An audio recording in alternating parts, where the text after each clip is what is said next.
de forma más estable la calidad del producto, a la vez mejorar la seguridad del personal, eficiencia energética, entre muchos otros temas. Entonces, por eso es que nace la automatización y dentro de la diversificación también del proceso tenemos la generación eléctrica.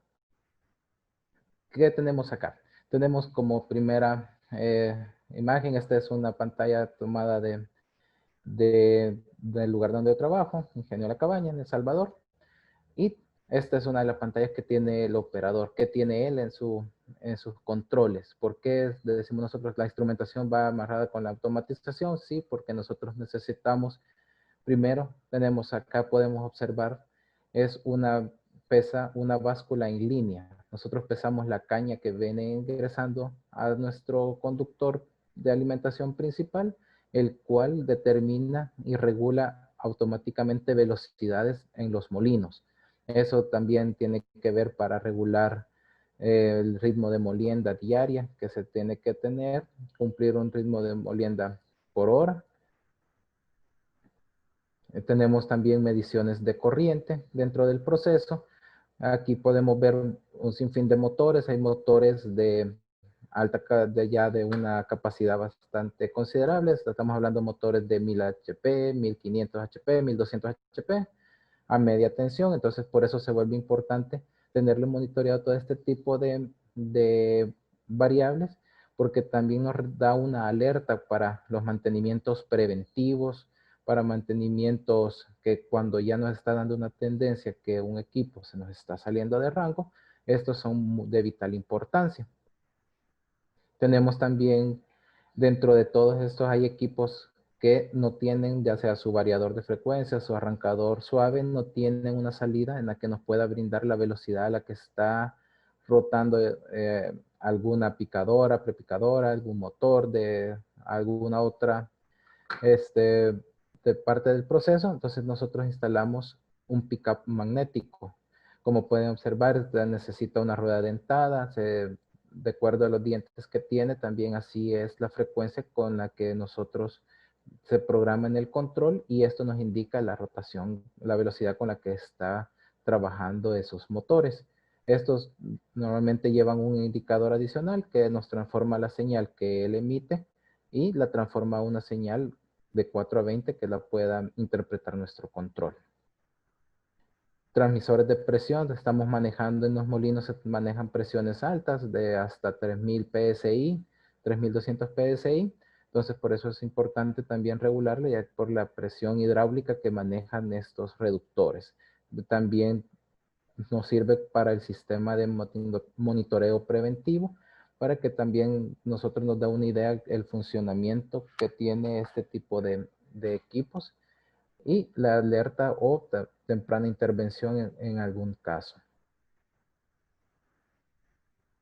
Tenemos también en la parte para intermedia la purificación y clarificación de jugo. Esta etapa consta de nosotros calentamos el jugo, lo llevamos a una temperatura, estabilizamos pHs, estabilizamos esa temperatura para que reaccionen ciertos tratamientos para retirarle impurezas a ese jugo. ¿Qué abarca esta etapa? ¿Qué tipo de instrumentación? ¿Qué tipo de controles tenemos? Tenemos controles de pH en línea, que en base al flujo, en base a pH, en base a temperaturas, de esa forma reacciona, ya sea si nosotros requerimos una temperatura constante a la salida, ahí pueden observar esa alarma de temperatura, porque nosotros tenemos un lazo de control de temperatura. Aquí tenemos dentro de las variables más importantes del proceso, conductividades y pHs. El pH es una variable sumamente importante dentro del proceso de fabricación de azúcar, base que es el que regula y también da una calidad del producto y también reduce las pérdidas como tal. Esto se hace en línea, tenemos electrodos para diferentes materiales como jugos, como miel, para que cada uno tengamos se hace una estabilización automática con los que pueden observar a la derecha de la imagen. Dice control de sacarato, eso significa que se le inyecta una mezcla con cual nosotros automáticamente le seteamos un set point de 6.2, 6.5, 7, de acuerdo a la necesidad, y automáticamente las válvulas hacen ese control en base a esta lectura en línea. Igual conductividad, nosotros de esta parte también surge y se genera mucha de las aguas de condenso que se envían para las calderas. Y esa es muy importante, la conductividad, en vista que depende mucho el poder controlar que no se contamine esa agua, que no se vaya a contaminar y que no se vaya a producir un arrastre de agua con trazas de azúcar. Esas son de las más importantes. También tenemos mediciones de flujo, tenemos mediciones de flujo por tecnología de flujómetros electromagnéticos, flujómetros másicos tipo Coriolis, flujos eh, por presión diferencial con placas de orificio. Tenemos también, más adelante, también tenemos, voy a explicarles en donde tenemos otro tipo de medición de flujo. Básicamente en este proceso es donde se intervienen mucho los controles de flujo y por el tipo de jugo que se maneja, lodo que se maneja, así también se determina qué tipo de instrumentación nosotros podemos utilizar en cuanto a flujo. Tenemos mediciones de nivel en la tanquería por diferenciales de presión. Tenemos las tomas de baja, toma de alta para tanques cerrados. Esto es en base para controlar, la base para controlar los niveles en los tanques de tanto de jugos como de agua que van hacia el proceso y mantener un nivel constante dentro de este proceso y mantenemos estable nuestro proceso. Tenemos mediciones de temperatura. Tenemos diferentes tipos en esta parte, por lo mismo de tener temperaturas hasta 110, 115 grados, ocupamos tipo J, no requiere mayores tipo de otro tipo, termocopias tipo J. Eh, Seguimos en la etapa de cocimiento y cristalización, ya aquí ya empieza a surgir cristales. Aquí tenemos tipos de instrumentación, lazos de control para mantener un Brix constante en base con la cual se regula una alimentación de miel, alimentación de jugo hacia el tacho y con eso regulamos nuestro Brix. Tenemos tecnología tipo microondas, hay de otro tipo de refractómetros, pero en esta etapa por el nivel de viscosidades que se alcanza, el refractómetro ya no es muy funcional. Tenemos transmisores de presión diferencial tipo celdas, válvulas de control. Aquí les muestro una válvula de control tipo mariposa. En calderas también tenemos mediciones de flujo por placas de orificio para flujo de vapor vivo, analizadores de gases para regular nuestra combustión, si la relación aire-combustible está óptima o si no, el ajuste lazo de esa forma con este tipo de mediciones. Temperaturas, aquí ya utilizamos tipo K por el hecho de las temperaturas que alcanzamos. Actuadores tipo damper. También tenemos generación, aquí lo más importante son los transmisores de vibración por el monitoreo que se debe. ¿Qué están haciendo los ingenios en su transformación digital de Industria 4.0? Actualmente estamos buscando diversificar todos los controles. Estamos llegando a este tipo que se maneja Industria 4.0, Machine Learning, es poder monitoreos en remotos, base de datos, OPCs. Aquí podemos tener, esta es una de las arquitecturas que estamos retomando en nuestro ingenio, con servidores web que pueden vía web ingresar, videovigilancias, estaciones de operación, servidores redundantes, controladores, todo manejarlo dentro de la misma red. Esto es una de las arquitecturas que se están buscando. Hay unos ingenios que ya van más adelante, ya tienen su infraestructura más moderna. Nosotros estamos todavía también avanzando, transformándonos también. No vamos tan a la vanguardia, pero sí ya estamos dentro de esta transformación digital. También hasta qué punto estamos llegando a puntos ya estamos conociendo la tecnología wireless bajo los estándares ISA 100 para largos tirajes de cable, eliminarlos y tener vía wireless nuestra comunicación de algún tipo de transmisores. Sí, estamos teniendo remote gateway, poder tener acceso remoto hasta nuestras HMI, PLC, cámaras, más con la situación de la pandemia que se está viviendo, pues poder hacer una intervención remota. Tenemos aquí, esto pueden ver ahí es mi persona, estamos haciendo pruebas por reconocimiento faciales para poder hacer ingreso a servidores. Estamos investigando ya con algunas aplicaciones realidad aumentada. También está sirviendo como soporte remoto, la realidad aumentada por medio de algunas aplicaciones de algunos fabricantes y la analítica predictiva con Machine Learning, que estamos adquiriendo procesos, variables del proceso en línea de nuestros controladores directamente, los estamos introduciendo a un OPC y por medio de un algoritmo de Machine Learning e inteligencia artificial, él nos puede predecir el resultado final. Nosotros le llamamos el rendimiento. Cuánta azúcar vamos a extraer de la cantidad de caña que entró, cuánto esperamos al final del día que sea nuestro rendimiento, que es nuestra producción final, relación caña-azúcar. Entonces, todas las variables podemos decir, si yo ajusto esta variable en menos de una hora, ¿qué resultado voy a tener? Si yo no ajusto esta otra variable que se me salió del rango, también qué pérdidas voy a tener. Entonces, de esa forma estamos empezando a trabajar, a hacer este tipo de algoritmos y hacer este análisis en línea cada cantidad de horas, que 1 a 2 horas se hace este análisis, se corre el programa y él nos dice cuál es la predicción y cuáles variables poder ajustar para obtener el resultado final. Eso es lo que nosotros actualmente en la transformación digital en lo que se está iniciando las investigaciones, implementación y así sucesivamente ir integrando toda la automatización e instrumentación disponible en el mercado con ciertos estándares. Esto es parte de mi intervención. Agradeciendo nuevamente la oportunidad de poder dirigirme a ustedes. Quedo abierto a cualquier consulta.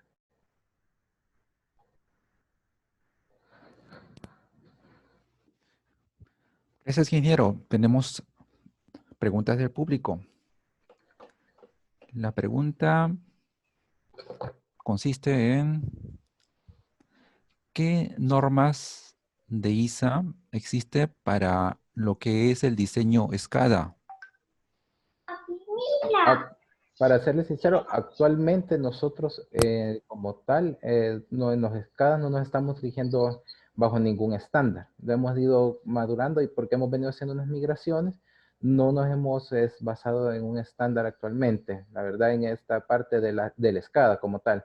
Ya en los lazos de control, en lazos de todo, nos basamos en la norma ISA, en la 5.1, 5.2, 5.3, 5.4 en la que nos estamos basando en lazos de control, pero en sí, para el diseño de los SCADAs, no, solo hemos retomado cierto que menciona en uno de ciertos estándares de ISA que los colores que se deben de manejar deben ser tonalidades grises, manejar ciertos colores. Entonces nosotros hemos implementado nuestro propio estándar, por decirlo así, que como mezclas de normas. Tenemos una mezcla de que si nosotros es un set point es color verde, una variable una lectura simplemente de monitoreo celeste, si es una variable que puede manipular de set point es un color morado, pero sí, actualmente el SCADA como tal no lo tenemos diseñado bajo una norma, un estándar.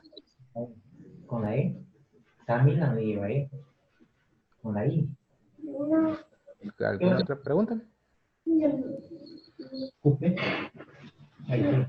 Ingeniero, otra pregunta. Bien. ¿Qué normas ha aplicado en la industria? La que hemos aplicado es esta, la que les mencionaba, las ISA 5.1, 5.2, 5.3, es para todas estas normas para nuestro lazo de control, nuestro etiquetado de los equipos, para diseñar nuestro tag, para decir si es un transmisor, el tipo de material y las zonas, las hemos codificado bajo un número y así los hemos ido declarando de acuerdo a las normas ISA, que tiene que ver con eso de control.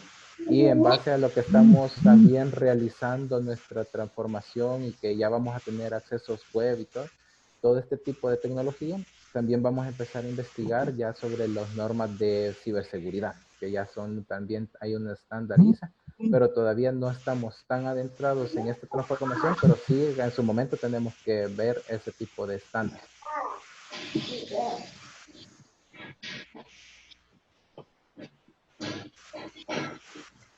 ¿Alguna otra pregunta? Sí, ingeniero. Actualmente, El Salvador, ¿cómo están utilizando las normas para que sean bien difundidas en todas las empresas? Actualmente, lastimosamente, acá en El Salvador, dentro de una legislación no se obliga a tener este tipo de normas o estar diseñando un tipo de control bajo norma. Lastimosamente, acá es casi que cada industria, cada empresa debe de, según y de acuerdo a su necesidad, aplicarlo. Y sí, lastimosamente, así con una ley, bajo una legislación nacional, no nos obliga a estar bajo a un estándar. Sí, nosotros, por lo mismo de la facilidad, competitividad, también rastreo de fallas, o cuando se visitan asesores extranjeros, ellos piden ciertos planos bajo normas. Entonces, cuando la empresa tiene todo este tipo de como de necesidades, es que los ve más que todo implementados, y de los que estamos siempre más que todo involucrados en ciertas asociaciones que hacen cumplir este tipo de normativas, es donde se nace más que todo de cada una de las empresas la iniciativa de poder implementarlas, pero como legislación no la tenemos lastimosamente.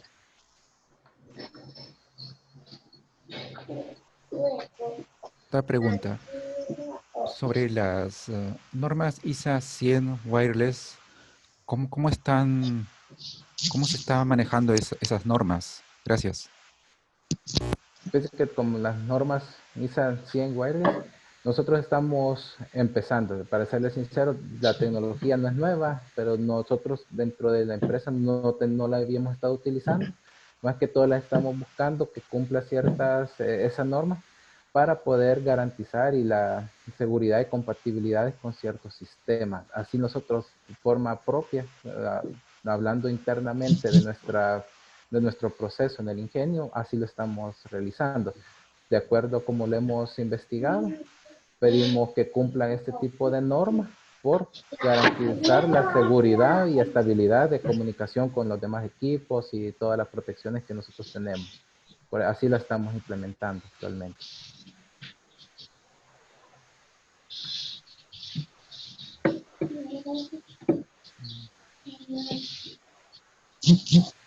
Hay otra pregunta sobre las normas para lo que es el HMI. ¿Cómo lo están implementando? Gracias. Bueno, actualmente, como les mencionaba, nosotros nuestros HMI, nuestros SCADA, nuestras tareas de operación, sí no la hemos tenido como tal, así bajo un estándar, bajo una norma. Entonces nosotros actualmente lo estamos queriendo repotenciar todo nuestro sistema de control, y de ahí surgiría una unas nuevas HMI, nuevas escalas, nuestras nuevas visualizaciones. En base a esas nuevas, por conveniencia, estamos casi que esperando hacer esa renovación para poder aplicarnos y regirnos bajo los estándares de una HMI, porque por el momento, como nosotros de la forma en como hemos venido creciendo y que no lo aplicamos, sí requiere una transformación casi que de todo nuestro sistema de monitoreo, todo nuestro sistema SCADA, que requeriría todo el proceso. Entonces, como tal, no tenemos esa migración actualmente, sino que cuando llegue su momento de migrar todo nuestro sistema de control, ahí sí queremos hacerlo bajo ese estándar, que como les digo, colores, animaciones, porque nuestros escadas Nosotros hacemos un tanque, pero más que todo como por identificación del tanque como tal, pero no como un tanque bajo norma. O la bomba, el símbolo de la bomba es una imagen, pero no el símbolo ISA, un ejemplo. Entonces, cuando nosotros hagamos la migración, sí tendríamos dentro de nuestros planes hacer esa transformación bajo un estándar, pero por el momento sí no lo estamos trabajando, esa transformación.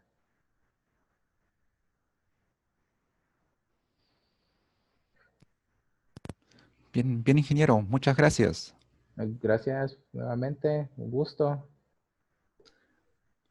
Bien, continuando con las conferencias,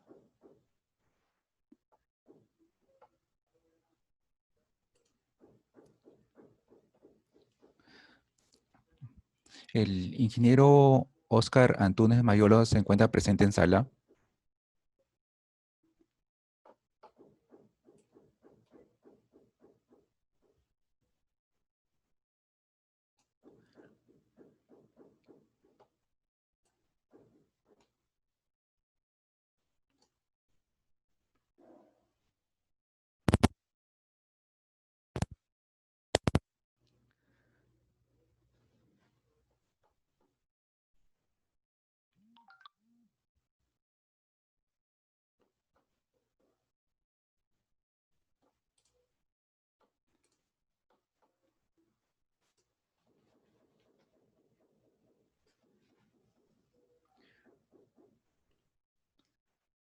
Bien, vamos a... En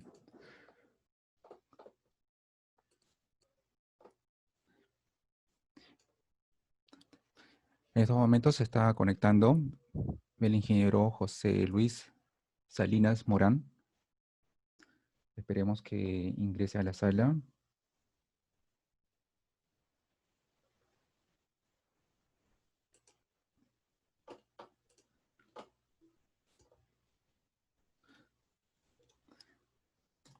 Debido a la... Bueno, estamos haciendo unas grandes... una gran tarea de unir a los líderes de AYA 6, Distrito 9, en esta pequeña conferencia. Y en este caso vamos a esperar al ingeniero José Luis Salinas. Ingeniero José Luis Salinas se está conectando.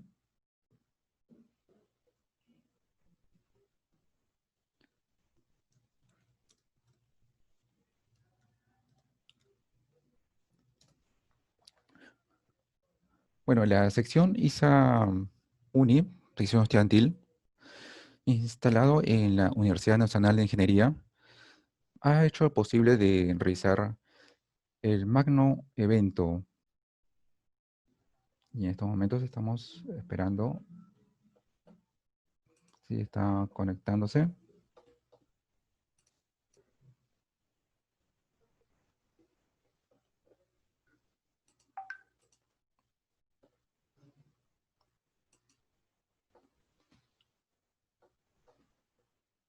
Ujujú.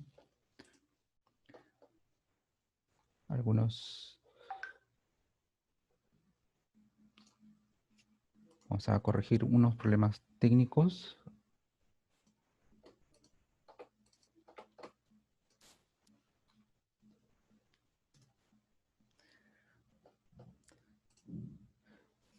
Bien, el año pasado tuvimos el agrado de presenciar a los líderes en un evento muy grandioso,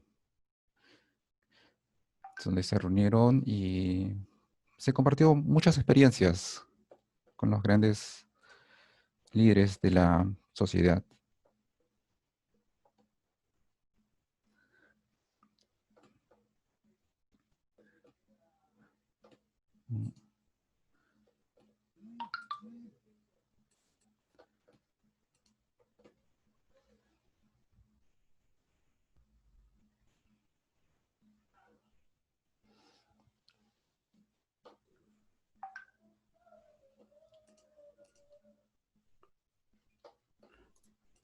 Hola,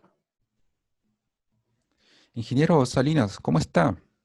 Vamos a... afortunadamente, Bien, ¿ustedes? Mm, Sí, muy bien, ingeniero.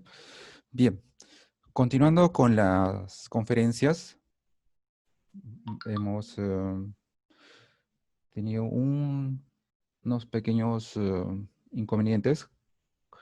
El ingeniero Oscar Antúnez Mayolo nos comunica que no va a poder estar en la sala. Gracias. Bueno, aquí vamos a aprovechar que tenemos en conexión al presidente, mejor dicho, al vicepresidente de ISA Distrito 9. Bueno, empecemos. Continuando con las conferencias, tema, área clasificadas en la industria de procesos, a cargo del ingeniero José Luis Salinas Morán, de la Society, mejor dicho, de la International Society of Automation, ISA, sección México Central, vicepresidente de ISA Distrito 9, América Latina de habla castellana. Adelante, ingeniero. Ok, sí. ¿Qué tal? Buenas tardes, ¿cómo están? Ya está compartiendo mi pantalla, ¿verdad? ¿Ya la ven? Muy bien, perfecto. Bueno, ok. Entonces, iniciamos. El tema es áreas clasificadas en la industria de proceso. Y vamos a iniciar con un breve resumen de un servidor. Soy José Luis Salinas Morán, servidor de todos ustedes. Soy ingeniero especialista en control y automatización por el Instituto Politécnico Nacional. Terminé mi educación profesional en 1988. Este septiembre básicamente cumplo 32 años, por eso tengo más de 30 años, en realidad 32, en el ramo de la automatización. Desde que un servidor terminó la carrera, inició su trabajo en automatización, afortunadamente.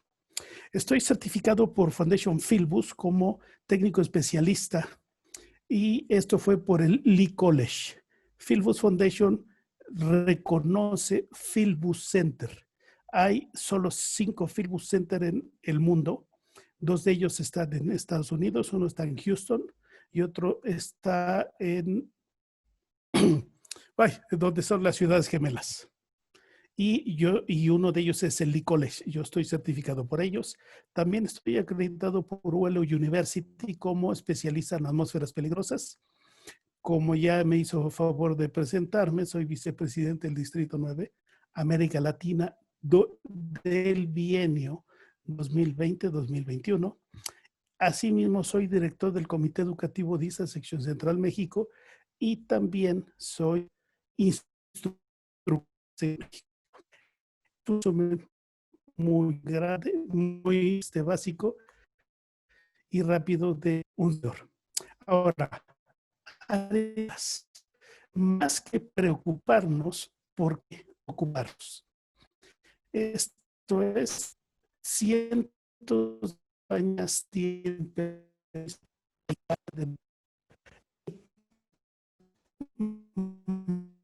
materialidad de ignición. Pueden ser compuestos químicos, pueden ser productos derivados del petróleo, pueden ser plásticos, carbón, gas natural o cualquier elemento que sea capaz, bajo ciertas condiciones, de causar ignición o causar una explosión. Estas compañías pueden ser las productoras o los destinatarios de este tipo de materiales. Sin embargo, pueden desconocer la capacidad que tienen estos de producir una ignición, ya sea como productos o como residuos del proceso de producción de algún tipo de material.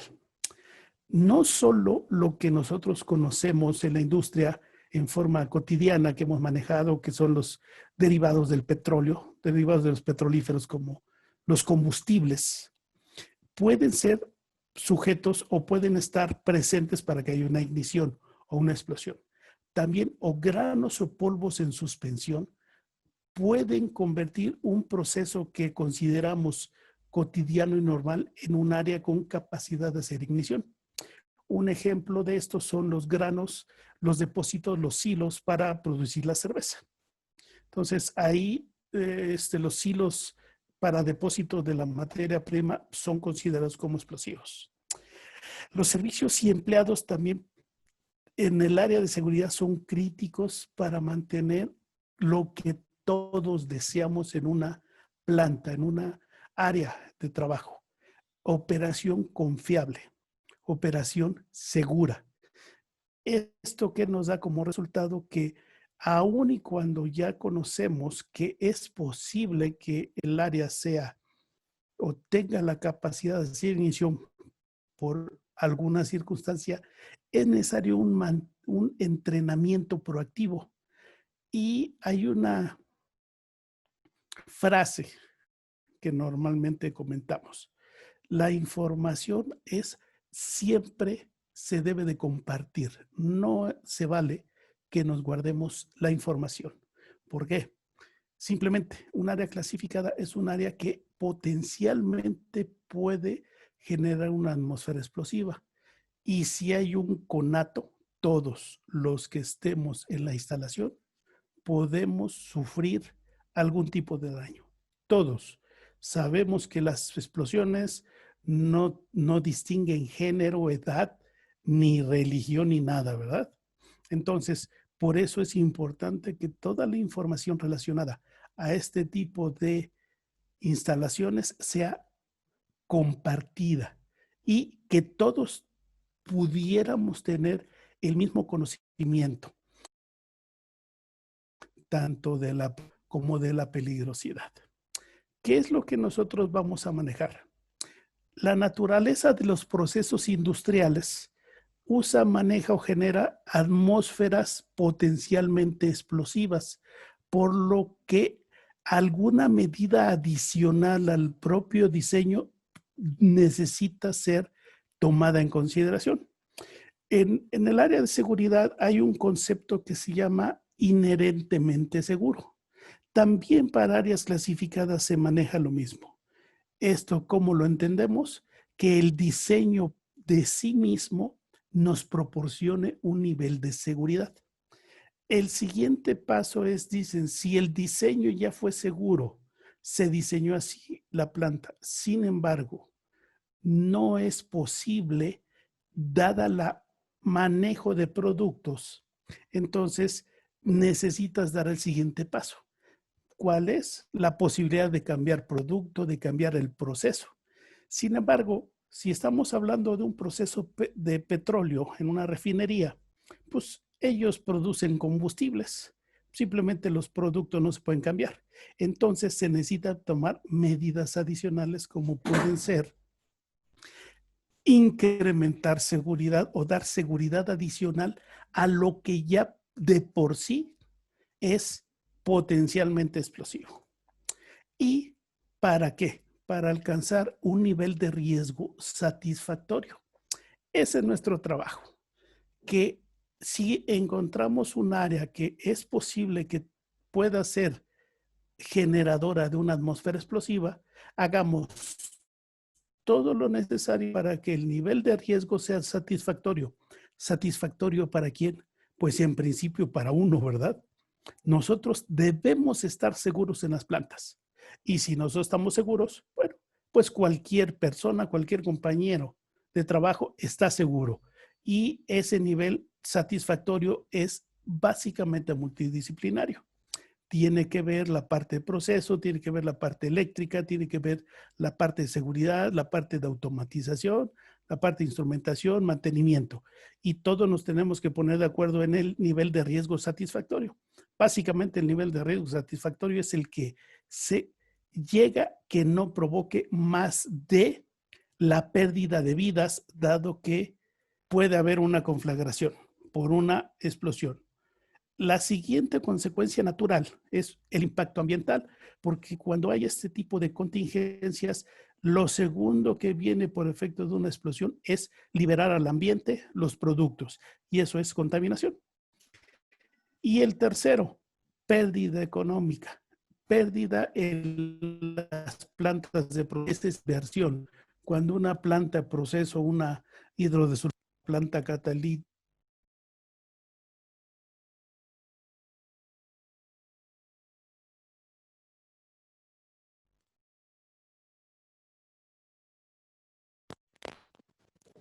correcto, una explosión de medidas, que haya coordinación, que tenga la planta funcionando sin pérdida de la instalación. Así se puede ver a nivel satisfactorio.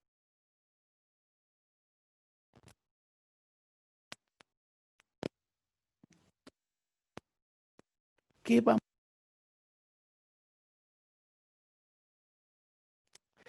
con solo la potencial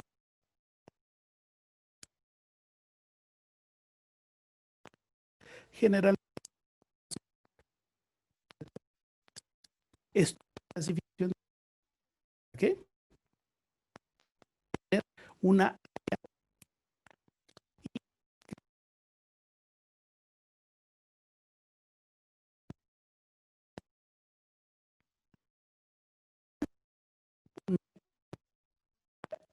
un tip para que yo tenga que hacer un estudio, con la presunción de que el producto que manejo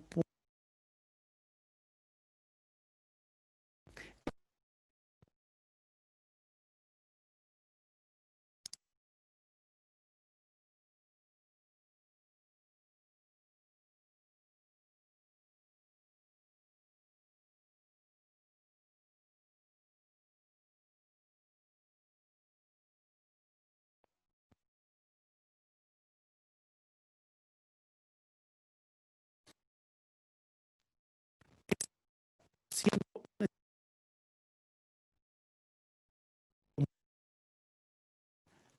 y el símbolo para que se den una idea son unos círculos unidos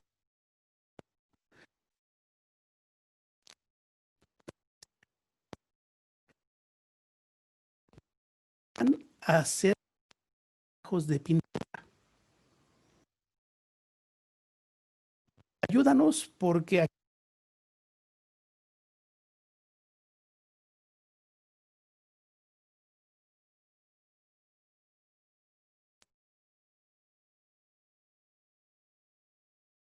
sin embargo,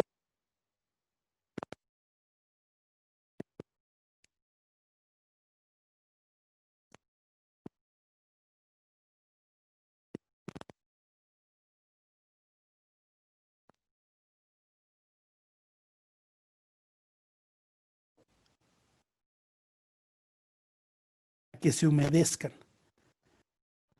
Sí, ok, pero pues, lo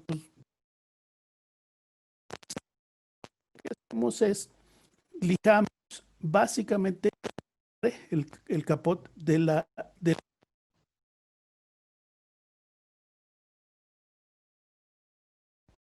el aluminio por sí solo, pues no es explosivo, no hace ignición, no hace nada. Pero resulta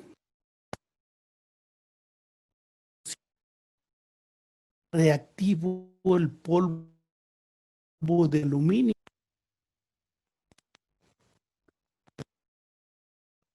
se hace explosivo.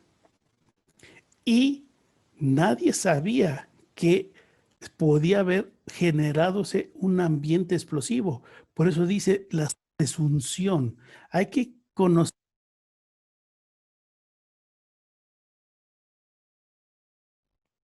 clasificar.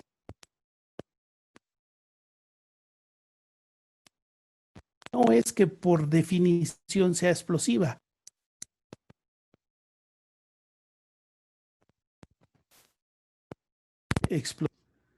Esto se puede.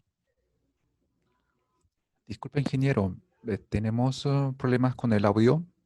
Un gran favor, para poder presenciar bien el audio, es recomendable apagar la webcam para poder ahorrar y evitar el tráfico en el ancho de banda de Internet. Gracias.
Disculpe, ingeniero, el audio cortado, no se puede escuchar el audio.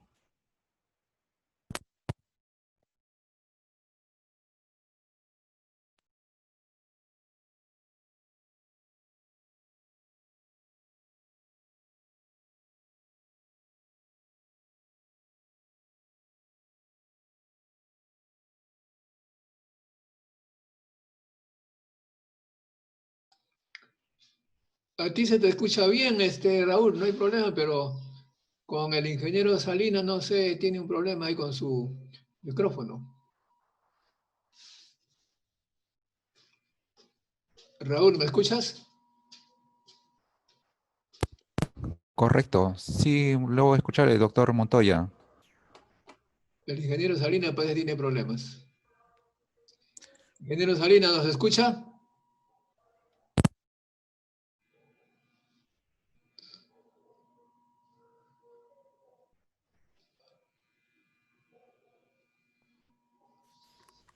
¿Ya me escuchan? Sí, ahora sí. Ah, ok. Bueno, es que la señal de internet es muy complicada en estos días, creo. Hola, sí me escuchan ya nuevamente, ¿verdad? Estoy claro, ingeniero. Adelante. Ok, entonces les comentaba que el criterio general es una presunción, ¿verdad? Necesitamos que si alguien tiene la duda de que se pueda generar una atmósfera potencialmente explosiva, hay que hacer un estudio para determinar si es posible clasificar el área o no. Y esto puede ser que haya por su propia naturaleza productos que en la conjunción con oxígeno y una fuente de energía hagan ignición o productos que puedan ser reactivos a y pueda ser una ignición. Para llevar a cabo este tipo de estudios se hace uso de normas, códigos, estándares y prácticas recomendadas. Aquí no hay que perder que el primer marco a seguir es la regulación local o el requerimiento de cada uno de los países. Así también de considerar cómo se va a definir por el marco de regulatorio. Norma, por definición, una norma es de uso obligatorio.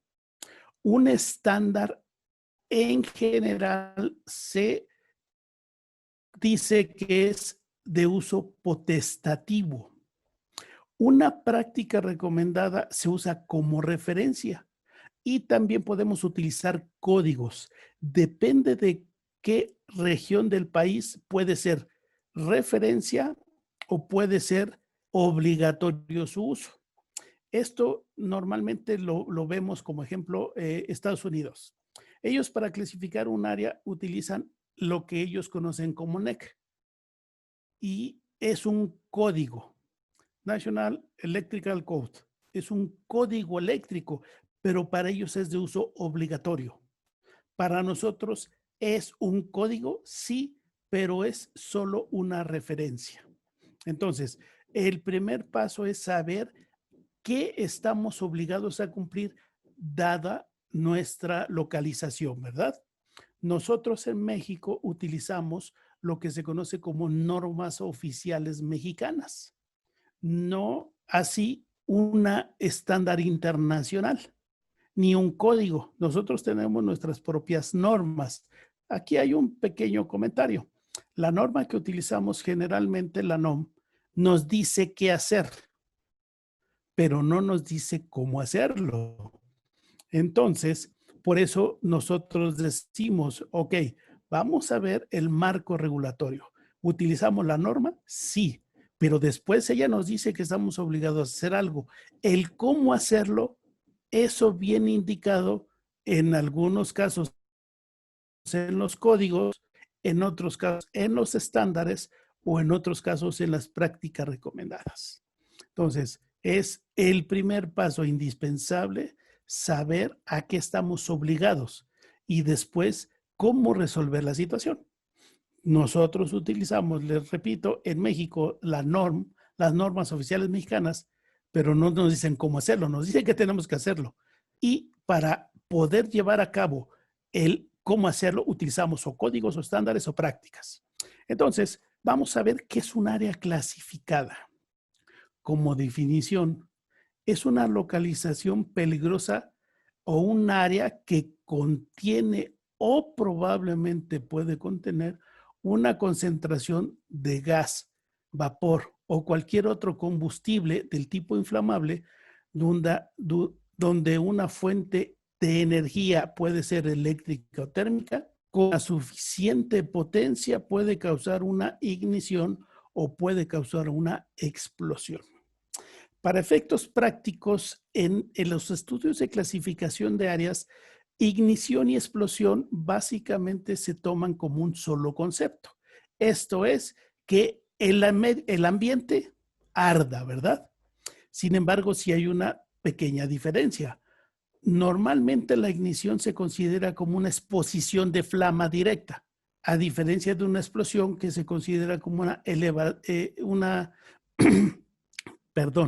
generación súbita de energía. Entonces, pues sus impactos son diferentes, sus consecuencias son diferentes. No necesariamente para que haya una explosión tiene que haber una ignición. Y no necesariamente si hay una ignición tiene que haber una explosión. Pueden ser consecuencia una de la otra, pero también pueden estar ellas presentes sin que tengan la relativa consecuencia con la siguiente. Pero les comento, para efectos prácticos, áreas clasificadas, decimos que va a haber una ignición. Ahora, esta definición, ¿cómo la hacemos? Bueno, sabemos que hay una probabilidad de una atmósfera explosiva, clasificamos el área. El área va a tener una cierta clasificación que va a estar definida por el tipo de material, el riesgo y los límites. El tipo de material se refiere a el tipo de material susceptible a hacer ignición, el combustible. El riesgo, pues en caso de que haya una ignición, ¿qué tan probable es de que tenga afectaciones por la propia ignición? ¿Qué tan peligrosa es? Y los límites, ya que una vez fue generada la ignición, ¿hasta dónde son sus consecuencias?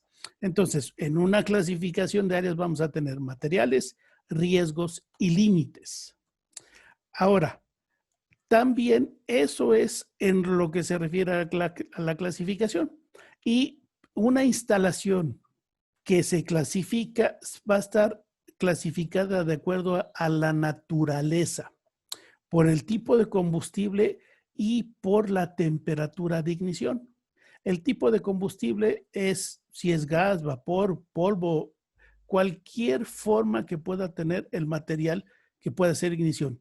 Y es importante, en plantas de proceso, hasta donde yo recuerdo, el 90% de las plantas de proceso genera calor, ¿verdad? Por su propia reacción, son reacciones químicas.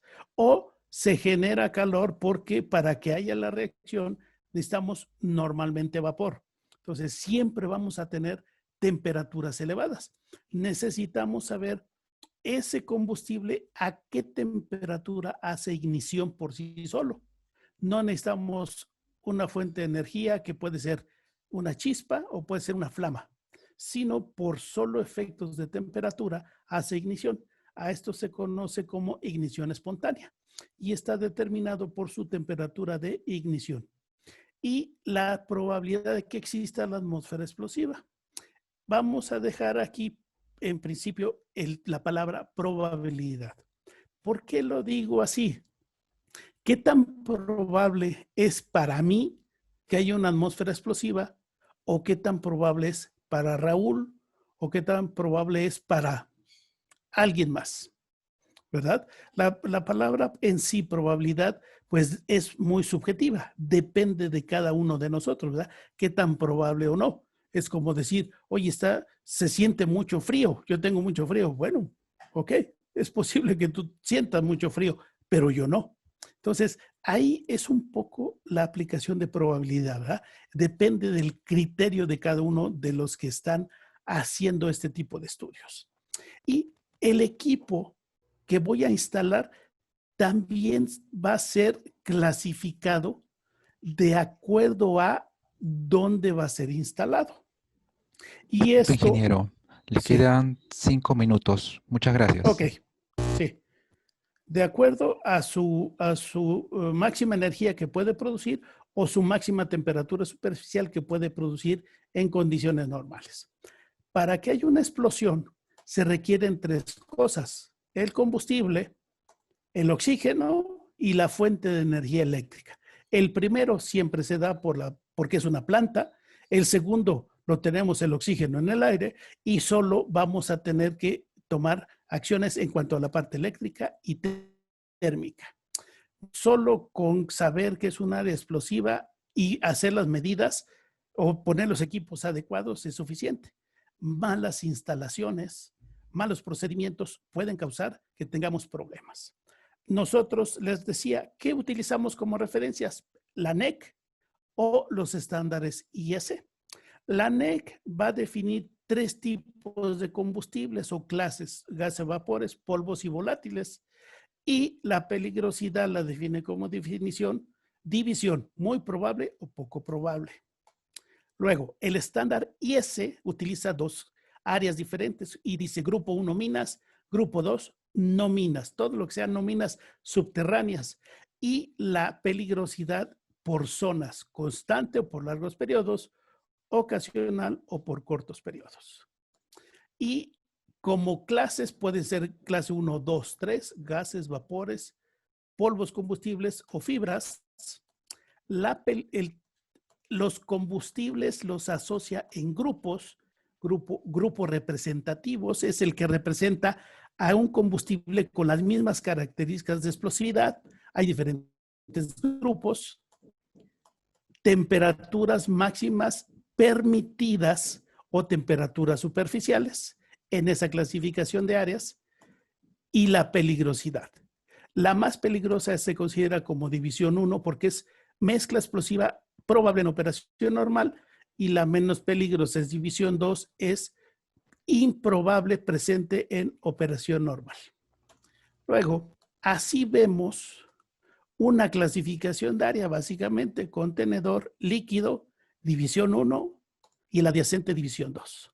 Luego, lo que se conoce como ATEX, esto aplica normalmente o aplica para la Comunidad Económica Europea. Ellos dicen, voy a definir zonas 0, 1 y 2 para gases y vapores, 20, 21 y 22 para polvos.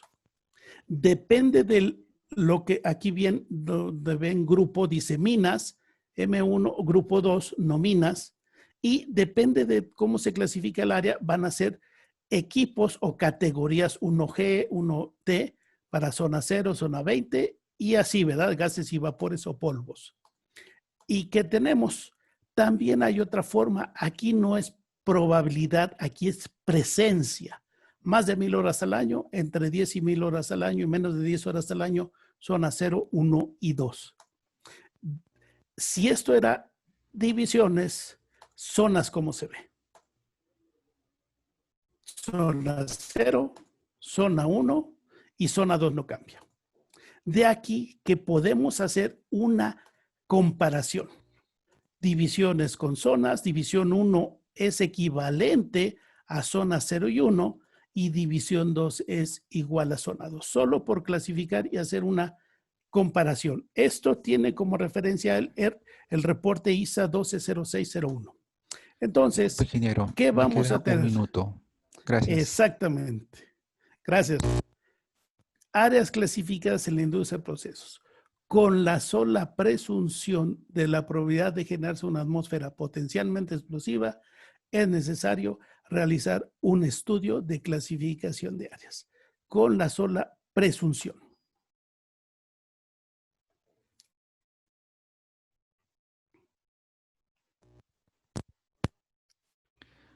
Bien, ingeniero, entonces empezamos Llegamos a tiempo. con las preguntas. Bien, tenemos la pregunta de Rodrigo Sánchez. Sí. La pregunta consiste, ¿cómo se define una atmósfera explosiva? ¿Cuál es el nivel de riesgo para el siguiente escenario? En una planta de gas natural existe una pequeña fuga de gas en una brida, la cual es detectada por un sensor de gas y la planta está al aire libre. ¿Cómo se puede cuantificar ese riesgo? Ok, para eso vamos a utilizar un reporte de API. American Petroleum nos dice que vamos a cuantificar la fuga de acuerdo a la presión de salida. Y ahí, si la presión de salida es suficiente para clasificar el área, su límite, y adicional a esto vamos a ver si por los vientos dominantes por la área, porque es un área abierta, se puede clasificar. Generalmente sí se va a clasificar, y si es poca presión en la salida, en el efecto, puede ser un área clasificada no muy peligrosa. Para efectos de nosotros podría ser una división 2. Si hay una presión de salida muy fuerte donde la concentración puede ser muy grande, entonces es un área muy peligrosa y puede ser clasificada como división 1.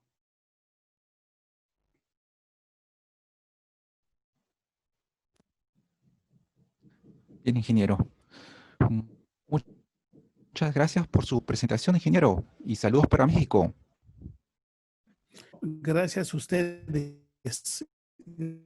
Gracias por la oportunidad. Seguimos. Que tengan todos una excelente tarde y vamos a seguir cuidándonos. Un fuerte abrazo. Un fuerte abrazo, ingeniero.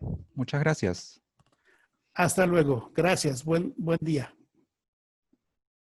Buen día. Bien, continuando con el ciclo de conferencias, vamos a presentar el tema. Ujú. El tema: prevención, preparación y respuesta a accidentes químicos, retos para la industria química en el Perú, a cargo del ingeniero Paolo Antonio Vergara Rivera, ex vicepresidente de la ISA, Distrito 9, América Latina, habla castellana, consultor técnico senior, Cyborg S.A.S. Adelante, ingeniero. Buenas tardes a todos. La visión que voy a presentarles el día de hoy está basada en la experiencia que hemos tenido en Colombia en el proceso de implementación del programa de prevención de accidentes mayores para industria química, que surge a partir de las recomendaciones que recibió Colombia por parte de la Organización para la Cooperación y el Desarrollo Económicos, OCDE, relacionadas con la prevención, preparación y respuesta a accidentes químicos.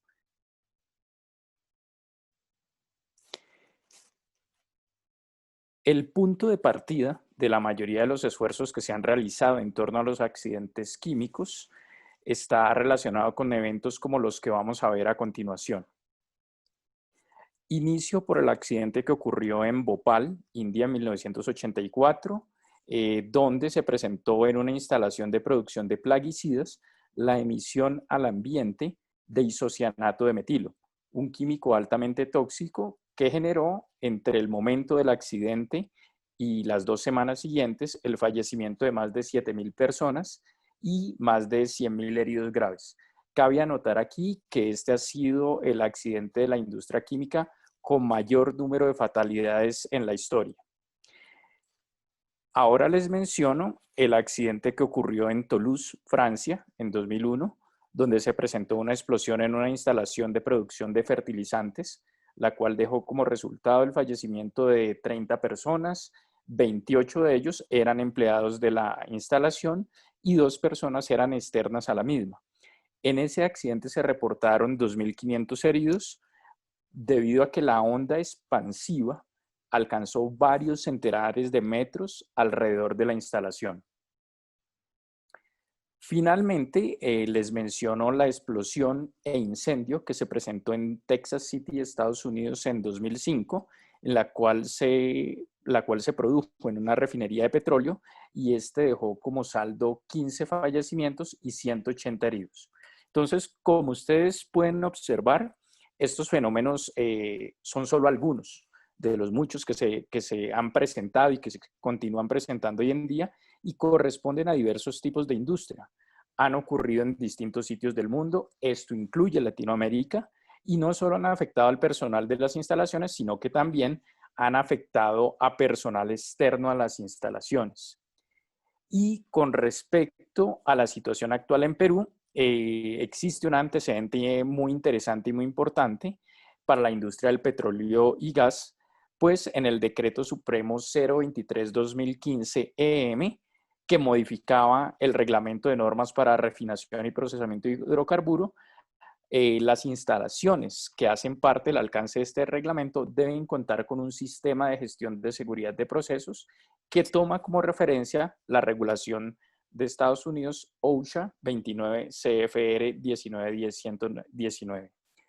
Y aquí, como ustedes observaron, hay varios fenómenos en los cuales el impacto ha sido considerable. Entonces, traigo a colación un término que es el de riesgo intensivo, que es un riesgo donde hay una gravedad o hay un impacto muy grande, pero con una frecuencia mediana o baja.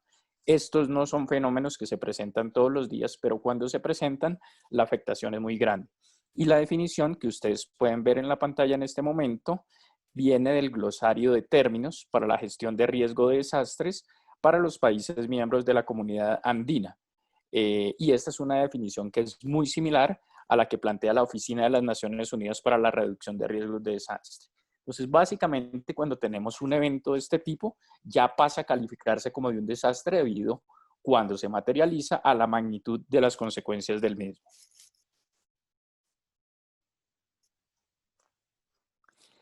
Ahora, el contexto desde el cual se presentan los retos para la situación actual de la industria química en Perú es a partir de las guías del Grupo de Trabajo sobre Accidentes Químicos de la OCDE y de las recomendaciones que la OCDE genera para la prevención, preparación y respuesta a accidentes químicos. Con respecto a las guías del Grupo de Trabajo sobre Accidentes Químicos, ellos plantean un ciclo que lo denominan el Safety Continuum, que trata tres aspectos principales para los accidentes químicos. En primer lugar está la prevención, que se centra en evitar los accidentes, aprender de la experiencia para reducir vulnerabilidades, es decir, conocerse muy bien para evitar llegar a la ocurrencia de estos fenómenos.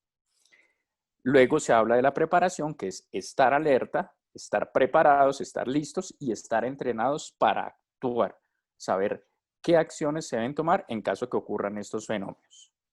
Y está la respuesta, que es la gestión de las consecuencias del accidente y los pasos para restaurar o regresar a la normalidad. Y hay una parte adicional del contexto, y es que la OCDE indica que las regulaciones, si bien son necesarias, no son suficientes. Y hay un conjunto de partes involucradas que debe realizar unas acciones adicionales aprendiendo de las experiencias de otros, no de las propias. Dentro de este grupo de partes involucradas resalto el hecho que no es solo la industria. Además de la industria se encuentran autoridades nacionales, regionales, locales, las comunidades como tal, otras partes involucradas que incluyen, por ejemplo, organizaciones no gubernamentales. En la presentación anterior, José Luis mencionaba el impacto ambiental y este tipo de eventos también pueden tener unos impactos ambientales considerables. Y, muy importante, instituciones de educación e investigación, así como organizaciones intergubernamentales como lo son la OCDE. Otro aspecto que es importante tener en cuenta es a qué se refiere con industria química. No es solo quienes producen químicos, no es solo quienes los reformulan, también pueden ser otros sectores industriales que usan, manipulan o almacenan químicos que sean potencialmente peligrosos. Pongo un ejemplo, el caso de la industria de pulpa y papel. En la producción de pulpa y papel, cuando se hace papel blanco, se utilizan químicos catalogados como potencialmente peligrosos para los procesos de blanqueo. Entonces, también aplicarían estas recomendaciones para ellos. ¿Y cómo se define si una instalación está cubierta o no por estas recomendaciones y potencialmente a futuro por las regulaciones que vendrán? Se identifica si la sustancia es peligrosa o no y se compara la cantidad que se maneja en esa instalación o la capacidad de almacenamiento que tiene esa instalación contra un umbral, que lo definen las recomendaciones o regulaciones locales. ¿Y de dónde salen esas sustancias peligrosas? Dos grupos. Uno, a partir de los riesgos que se identifican a partir del sistema globalmente armonizado de clasificación y etiquetado de productos químicos. Y el segundo, a partir de un listado de sustancias químicas específicas en las cuales para esas sustancias se indica cuál es el umbral que se debe tener en cuenta. Ahora, ya en cuanto a ese ciclo de prevención, preparación y respuesta, la visión clásica como la industria considera la preparación para accidentes químicos, parte de la identificación de los peligros existentes en una instalación, sus riesgos asociados, y habitualmente estas son metodologías cualitativas, como por ejemplo los Hazard and Operability Analysis, conocidos como HAZOP, en los que se identifican, además de los riesgos asociados, una calificación, es decir, se determina si esa consecuencia y la probabilidad de ocurrencia de esa consecuencia es tolerable o no para la empresa propietaria de esa instalación. Habitualmente, este tipo de estudios se limita a identificar el impacto que los riesgos pueden tener en el personal que labora en la instalación. No es tan común que se considere impactos hacia el exterior. Esta es una de las diferencias y de los puntos donde viene un reto con respecto a las recomendaciones de la OCDE. Y es que la OCDE va más allá, pues lo que busca es que se prevenga la ocurrencia de eventos que puedan afectar personal fuera de la facilidad. En este sentido, a partir de esos escenarios que se identifican en los análisis de riesgos de proceso, como por ejemplo con la metodología HAZOP, se pueden pasar a unos análisis de consecuencias en los cuales se identifica si existe una potencial afectación fuera de la instalación. En este caso, en la lámina, en la parte inferior, donde se encuentra el círculo rojo, y estoy señalando con el mouse en este momento, se encuentra el área de la facilidad que se está modelando. Y el área circundante, esta es una zona industrial, hay una vía, pero toda esta zona es una zona residencial. En cuanto a la preparación para el accidente, se puede usar software especializado como el que ustedes pueden ver acá. En este software se tiene en cuenta el químico, se tiene en cuenta el tipo de fuga, pequeña o grande, y la hora del día, si es de día o de noche, junto con la dirección del viento. Y esto da unas recomendaciones para la preparación en cuanto a lo que se conoce como el área inicial de evacuación recomendada. Entonces, para el caso de un químico tóxico, que es el que estoy presentándoles acá, indican que el área inicial de evacuación debe ser 1.1 kilómetros en el sentido de la dirección del viento. Es decir, se generaría eventualmente como parte de la preparación un plan de respuesta a emergencia externo a la instalación que implicaría que en caso de una fuga debería generarse la evacuación de este personal. Sin embargo, este tipo de estudios no son concluyentes, pues este estudio es preventivo, que me dice es, podría llegar a afectar esa zona, es recomendable en la preparación que tenga en cuenta un plan de evacuación de esa zona adyacente a la instalación. Disculpe, ingeniero, le quedan 5 minutos. Gracias. Pasando a usar herramientas de análisis con más funcionalidades, se puede modelar el comportamiento que tendría una emisión de este mismo químico tóxico. En este caso, el modelo tiene en cuenta datos como la localización geográfica específica, la altura, coordenadas, condiciones ambientales que incluyen no solo la dirección, sino también la velocidad del viento, la nubosidad, y permite observar cómo se comportaría la emoción. Y al final, este potencial de afectación debe tener en cuenta no solo la severidad del evento, sino, bueno, que la severidad del evento la vemos en este caso representada en 3 zonas.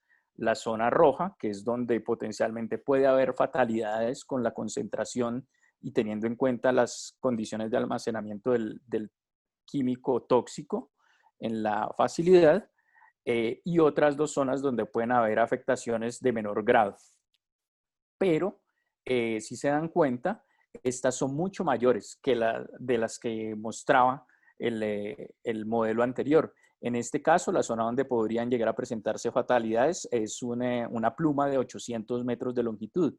En el caso anterior era solamente preventivo, 1.1 kilómetro, pero aquí ya se identifica claramente que la afectación puede ser de 800 metros de longitud en el sentido de la dirección del viento a partir de la planta. Ahora, ¿dónde vienen los retos para la implementación de estas recomendaciones para la industria? Lo primero es que la generalidad es una participación de partes involucradas. Recuerden que debe ser no solo la industria, sino también gobierno, comunidad, instituciones de educación e investigación.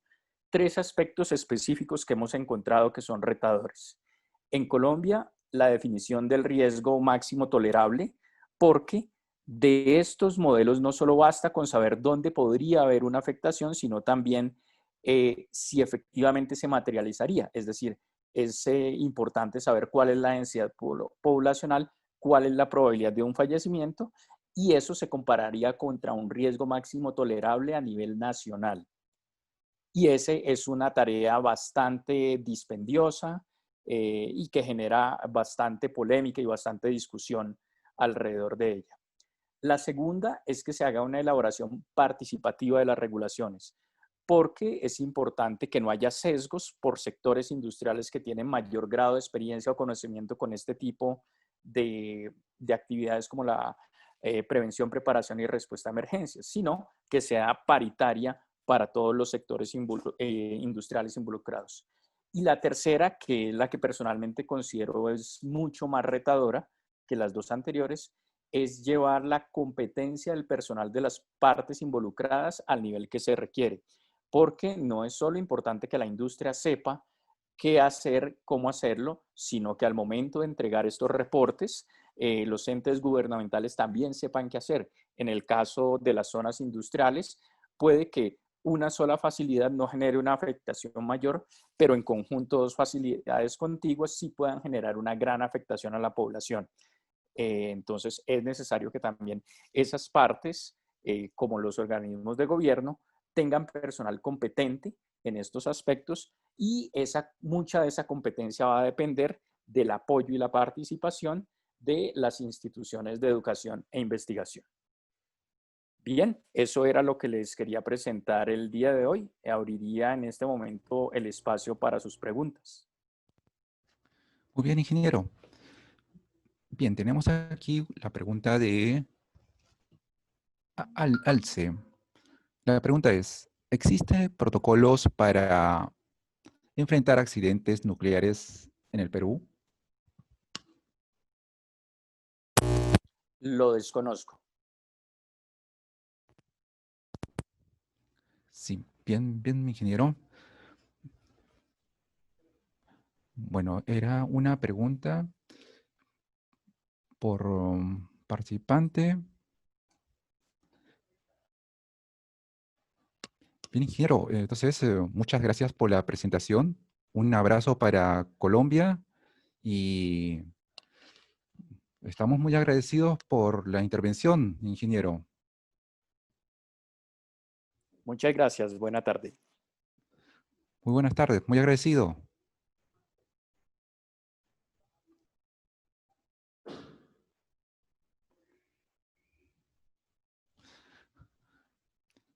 Bien, damas y caballeros, continuando con las exposiciones, vamos a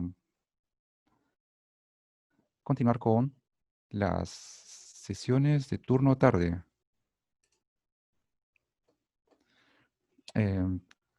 Tenemos en sala al señor René Eduardo Cuellar.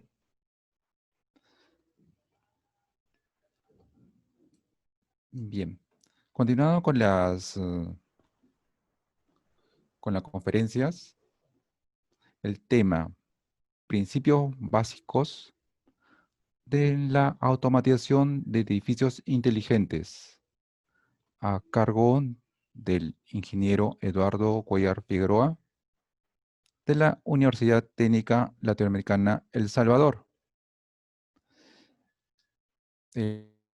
Es expresidente del ISAIS de sección El Salvador. Adelante, ingeniero.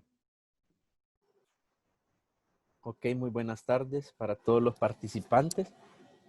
Agradezco la invitación a participar con ustedes de esta presentación breve de los principios básicos en automatización de edificios inteligentes. Desde hace un par de años me dedico a trabajar precisamente en la parte de Building Automation acá en El Salvador con la empresa Siemens. Y pues les voy a compartir algunos aspectos así a grandes rasgos importantes que rigen la automatización de los edificios.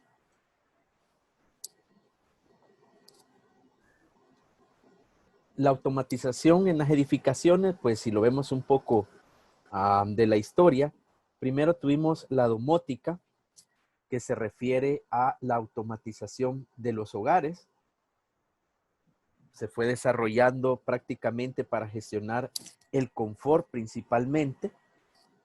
El confort. Luego se agregaron algunas otras fases como las comunicaciones, la seguridad, etcétera. Pero su principal motivo era automatizar el hogar. En aquel momento, pues no estábamos tan desarrollados con las tecnologías como lo estamos actualmente. Y la principal función, pues, era automatizar el hogar. Luego aparece la inmótica. La inmótica es la automatización de los edificios.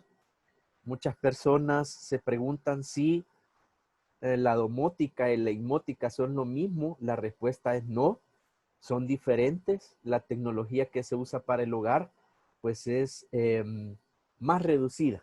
No se podría, por ejemplo, llevar la tecnología diseñada para domótica a un edificio por el tamaño del mueble, ¿verdad? Del inmueble. Entonces, la inmótica precisamente es la automatización de los inmuebles, de centros comerciales, hoteles, edificios de oficina. Y la tecnología, por consiguiente, es diferente. Y actualmente están hablando de urbótica. Es un concepto nuevo. Y prácticamente pues habla de la automatización de las urbes, la automatización de las ciudades prácticamente.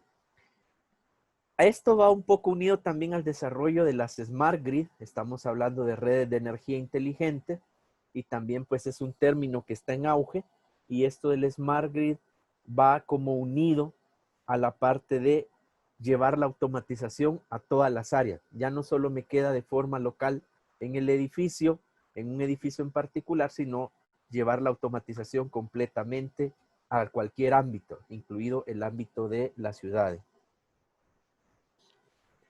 Veamos algunos puntos, ventajas de automatizar edificios, o los puntos centrales, las razones en realidad por las cuales yo voy a automatizar edificios. Los diversos autores sobre automatización de edificios, pues agregan uno u otro concepto, pero en general podemos definir tres. Y el primero es el confort. El confort, pues prácticamente lo que busca es obtener precisamente la comodidad en el ambiente donde la persona se desarrolla a diario. Un edificio automatizado nos va a permitir tener un ambiente confortable, un ambiente cómodo. Y entonces esas tareas de confort, ¿a qué se refieren? Bueno, la climatización, la iluminación, prácticamente que las personas se sientan cómodas, y no solamente en su entorno, sino también al interactuar con lo que el edificio tiene. La interfaz, digamos, hombre-máquina debe de ser cómoda para el usuario también. Hay un aspecto importante, y es que cuando nosotros hablamos de automatización de edificios, no solo hablamos en el aspecto tecnológico, sino también en el aspecto arquitectónico. Y son dos puntos diferentes, ¿verdad? O dos ópticas diferentes. acá con ustedes solamente voy a desarrollar la parte de tecnología. Sin embargo, la parte de arquitectura es muy importante a la hora de hablar de edificios inteligentes porque el confort va unido también a dónde entra la iluminación, qué tanto puede llegar a ser molesta la luz del sol. Se evalúan una serie de aspectos que llevan confort y los otros aspectos que también nosotros vamos a desarrollar, como la eficiencia, por ejemplo. Pero aquí no vamos a tocar nada de arquitectura, sino únicamente de tecnología. Entonces, el confort es sumamente importante y automatizar un edificio me permite a mí lograr un ambiente cómodo para los usuarios, una interacción fácil entre el edificio y los usuarios. Otra ventaja de automatizar un edificio es la eficiencia. Cuando nosotros hablamos de eficiencia, precisamente lo primero que pensamos es, si volvemos eficiente un sistema, significaría ahorro y es correcto. Con la eficiencia logramos tener un control o monitoreo de los distintos equipos, lo cual pues al tener un control reducimos grandemente los desperdicios. Estaríamos hablando de ahorro de energía. Un ejemplo claro es la automatización del aire acondicionado, de la climatización de un edificio.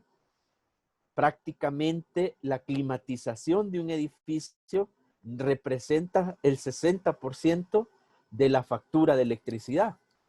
Y todos los problemas que se han analizado a lo largo de la historia en la climatización de los edificios, que si no se apagó una unidad de aire, que si el chiller para tener agua fría en el edificio funcionó más tiempo del que debería de estar trabajando. Precisamente ahora que nos hemos visto afectados por la pandemia, por esta emergencia sanitaria que estamos viviendo, yo tuve la oportunidad de hacer análisis y ver el comportamiento de los sistemas de climatización. Y efectivamente ver casos donde la falta de control les ha llevado a un consumo excesivo cuando no era necesario porque las personas no han estado en las oficinas. Mientras que el control les ha permitido restringir el uso, hacerlo más eficiente, utilizar, por ejemplo, el agua fría que queda en el sistema 1 hora más o media hora más, según el caso. Y todo eso, pues, lo pueden monitorear gracias a un sistema de automatización de un edificio. Entonces, definitivamente la eficiencia es bien importante porque representa un ahorro de energía. Entonces, no solamente tenemos comodidad, confort, sino también tenemos un edificio que lo que busca es reducir la energía, ¿verdad? Una eficiencia. Por lo tanto, en la automatización de edificios se va a buscar también prácticamente medir la energía eléctrica, el agua potable, los BTU del agua fría o del agua caliente, etcétera. Y todos estos sistemas pues se van a tener monitoreados precisamente para evitar el desperdicio. Y una tercera ventaja, porque yo solamente se lo voy a resumir en 3, que es confort, el confort, la eficiencia y la seguridad. La seguridad prácticamente habla de qué tan seguro es mi edificio para los que lo habitan. Entonces, cuando hablamos de seguridad, hablamos de distintos tipos de sistemas que al automatizar, pues me permiten tener un edificio seguro. Y cuando hablamos de un edificio seguro, pues lo primero que se nos viene a la mente, tal como lo miran ahí en la diapositiva, es un sistema de circuito cerrado de televisión, un CCTV. Precisamente para estar monitoreando en todo momento las áreas importantes del edificio y lo que está sucediendo, pero no solamente son sistemas de circuito cerrado de televisión, no solamente es cámara, la seguridad también es accesos, quién accede a mi edificio, cómo accede al edificio, que los accesos sean no solamente con llaves, sino tecnológicos, ¿verdad? Biométricos, ahora está muy de moda la parte biométrica. Entonces, la seguridad va también al control de los accesos. Y el control de los accesos, aparte, me permite volver eficientes también algunos procedimientos, ¿verdad? Como el ingreso a los parqueos vehiculares, el ingreso a las oficinas es sumamente rápido. Y ahora con lo de la emergencia sanitaria, pues incluso se agrega la parte de estar monitoreando la temperatura de las personas en tiempo real. Entonces esto es mucho más efectivo que estarla tomando con un termómetro infrarrojo, ¿verdad? Que el tiempo que tomaría ahora se hace también a nivel de equipos inteligentes. Y otros tipos de sistemas que contribuyen a la seguridad, como lo son, por ejemplo, la parte de detección de incendio o la supresión de los incendios, ya sea que la supresión de un incendio sea por el Ingeniero, sistema tradicional de agua. ¿Sí? le quedan 10 minutos. Muchas Ok. gracias. Por el sistema tradicional de agua o utilizando gas. Entonces tenemos los sistemas de seguridad. Entonces hemos desarrollado sistemas que nos permiten tener confort, eficiencia de lo que acontece en el edificio y es un edificio al final seguro. Ahora viene una parte importante. Todo esto se debe de poder gestionar. Y esto es un aspecto interesante porque muchas veces se van adquiriendo diferentes sistemas y esos sistemas quedan solitos ahí abandonados y no hay manera de gestionarlos. ¿A qué me refiero con gestionar los sistemas? Bueno, poder tener acceso fácil, poder tener una interfaz que permita interactuar a los encargados, a los operadores del edificio, de forma rápida con los sistemas. Entonces, la gestión es sumamente importante. Poder gestionar todos mis sistemas en un edificio, al final es gestionar el edificio como tal, todo lo que está aconteciendo en el edificio, ya sea esto de eficiencia, de seguridad o de confort. Esto nos va a llevar a requerir entonces sistemas que se dejen coordinar, que permitan interactuar entre ellos incluso, de manera que cuando nosotros tengamos por ejemplo, un hecho de emergencia, un hecho de seguridad, como un incendio en un nivel, entonces el edificio, de ahí viene la parte que se vuelven inteligentes, entonces el edificio prácticamente, si en ese nivel el sistema ha detectado un incendio, libera los controles de seguridad, las restricciones de las puertas, por ejemplo, para que las personas puedan salir de forma rápida. Además, el sistema gestiona que aparezcan en un monitor las pantallas de vigilancia, las cámaras de vigilancia. Sin necesidad de tocar un botón, prácticamente el sistema de videovigilancia se posiciona en ese lugar donde se ha advertido de un evento. Y también si se confirma que es un incendio, prácticamente el sistema toma la decisión de apagar el aire acondicionado de ese nivel para evitar que el fuego se expanda o se alimente a causa del aire, o el humo incluso entra al sistema de ventilación y se apaga el de ese nivel y se encienden los sistemas de aire acondicionado de los niveles superior e inferior, como por ejemplo para crear una presión en los otros niveles de manera que el humo no pueda entrar. Ese es un ejemplo de cómo la gestión de los sistemas puede interactuar volviendo inteligente el edificio. Ahora, lo interesante es cómo están interconectados estos sistemas. Aquí lo estamos viendo a grandes rasgos. Históricamente, cuando hablábamos de automatizar, hablábamos de lógica cableada. ¿Y qué es la lógica cableada? Tener una serie de equipos interconectados, relés, contadores, contactores, temporizadores. Y ahí ustedes pueden ver en la fotografía un pequeño ejemplo, ¿verdad?, de cómo nuestros gabinetes bajo la lógica cableada pues estaban llenos de cables precisamente, ¿verdad?, y de equipos. Que esto en la modernidad se reduce con los sistemas computarizados, prácticamente se reduce el espacio, y no solo se reduce el espacio, sino el tiempo que se requiere para poner en marcha el sistema, y pasamos a sistemas computarizados que además nos van a dar la ventaja de poder tener comunicación.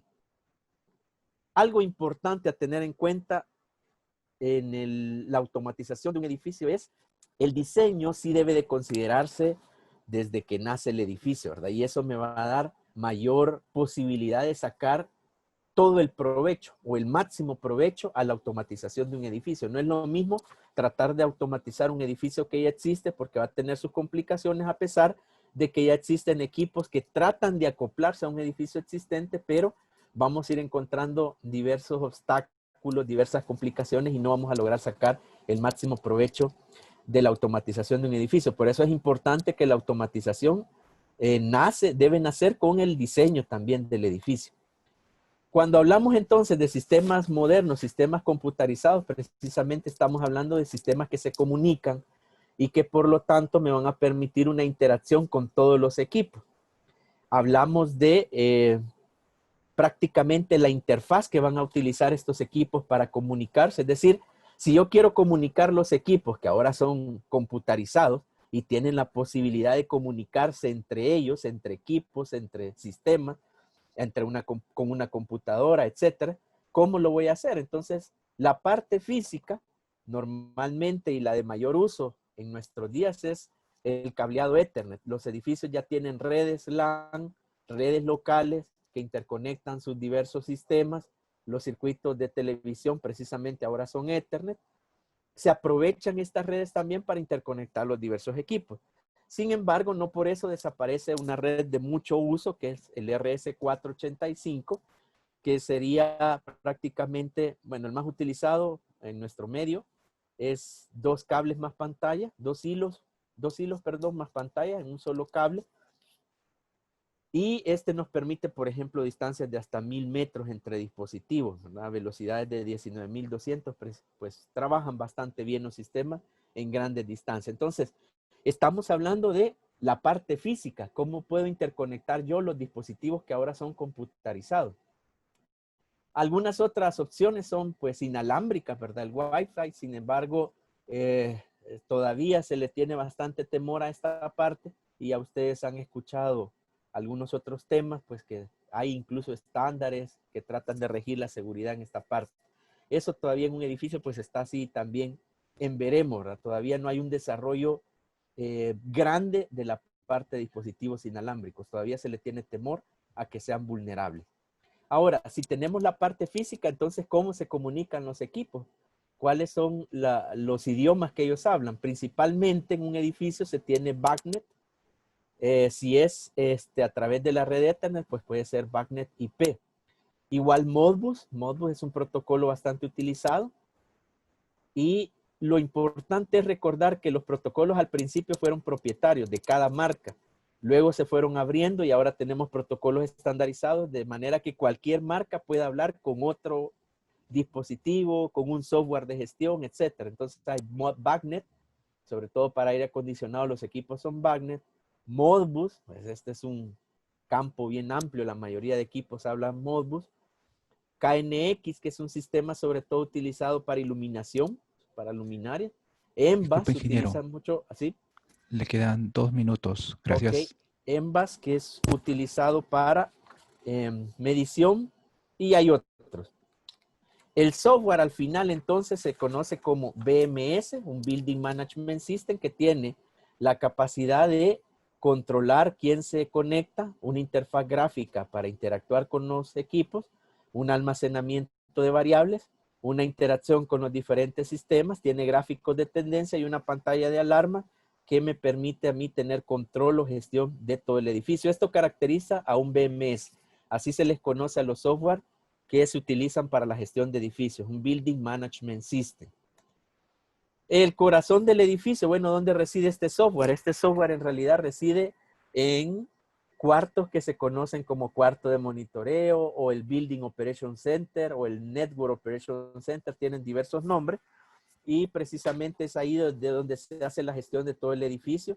Estos cuartos, por supuesto, que son totalmente seguros, están bien diseñados, su ubicación es estratégica, están totalmente respaldados eléctricamente, están totalmente comunicados, pues a la hora de un evento precisamente se espera que este sea el cuarto desde donde se dan todas las instrucciones y se toman todas las medidas necesarias para salvaguardar la seguridad de los bienes, así como también de las personas. Algo importante es que si hay un fallo en los sistemas considerados como críticos, estos deben de seguir operando. Si hay un fallo en el cuarto de monitoreo como tal, los sistemas no deben de dejar de operar. Entonces, si bien este es el corazón del edificio, no significa que los sistemas han sido diseñados para que dependan totalmente del cuarto de monitoreo. Si este cuarto de monitoreo llega a presentar un fallo en su red de comunicación o en su software de gestión, los sistemas críticos siguen operando de manera standalone, ¿verdad? Ellos continúan ahí. De ahí que se diseñen como sistemas de control distribuido. Ellos continúan en la operación. Y por último, pues, prácticamente estamos en la industria 4.0, ya han estado comentando al respecto, y estamos hablando de que también los edificios ahora ya no se quieren tener ahí, sino que se quieren llevar a la nube, de manera que el acceso, la gestión ya no sea únicamente local, no que salga y se pueda tener un centro, por ejemplo, de gestión de diversos edificios, donde un cliente tiene 5, 10, 15 edificios, incluso en otros países, pero tiene un centro de gestión desde donde revisa la eficiencia del edificio, de donde tiene control de lo que está pasando con la climatización, por ejemplo, etcétera. Entonces estamos hablando ahora también de llevar o escalar esto a la nube. Y para terminar, les comento que hay información al respecto, incluso ISA tiene el estándar 111 sobre automatización de edificios, donde da algunas pautas, no dice exactamente cómo hacerlo tecnológicamente, sino los criterios que se deben de tener en cuenta. De igual manera, a nivel de la automatización de edificios está la certificación LEED. La certificación LEED, pues, es una certificación que se le da a los edificios por la arquitectura que tiene que ser amigable con el medio ambiente, eficiente, ecológica, etcétera, y también por la tecnología. Se ganan créditos por la tecnología que va adquiriendo el edificio, de ahí que muchos automatizan sus edificios para poder tener una certificación LEED. Bueno, con eso termino a grandes rasgos, ¿verdad? Lo que sucede cuando nosotros queremos automatizar un edificio, al final es tener seguridad, confort y eficiencia de mi edificio, y todo esto pues desde un centro de gestión. Muchas gracias. Bien, tenemos una pregunta de parte del público. En su país, ¿existen entidades fiscalizadoras que consideren todos los accesorios automatizados que sean eficientes? No, acá en el país no hay una entidad que diga exactamente si la tecnología que se va a utilizar cumple o no cumple o debe de cumplir para ser utilizada en cuanto a eficiencia. No hay, prácticamente lo que rige es precisamente algunos edificios lo que hacen es basarse en los patrones que tiene LEED para certificar edificios. LEED está en Estados Unidos la sede y ellos definen ciertas pautas incluso a nivel tecnológico de qué se debe cumplir o cuáles son lo mínimo que debe tener la tecnología para poder considerarse eficiente, ¿verdad? Que lleva mi edificio a niveles eficientes. Pero acá localmente no hay una entidad como tal, no hay una entidad como tal que rija o defina este equipo sí es eficiente y se puede aplicar en un edificio y este no lo es. No existe una entidad como tal. Bien, agradecemos al ingeniero por su exposición. Muchas gracias y un abrazo para su país. Ok, muchas gracias por haberme invitado. Muchos éxitos. A usted. Bien, continuando con la programación, tenemos la siguiente conferencia. La importancia del uso del estándar ISA 62443, ciberseguridad para OT, a cargo del ingeniero Alejandro Becerra Franco, Sociedad Internacional de la Automatización, de la International Society of Automation, ISA Sección Colombia, presidente 2020, ISA Sección Colombia. Adelante, ingeniero. Buenas tardes, muchas gracias por la invitación. Espero que estén muy bien pasando esta tarde de domingo en la casa y bueno, vamos a hablar un poquito muy brevemente porque este tema es bastante grande, bastante complejo con el tema de todo lo que tiene que ver con ciberseguridad y específicamente hablando de la norma ISA 62443. Entonces, vamos a arrancar. Bueno, yo trabajo como consultor para temas de tecnologías de operación y tecnologías de información.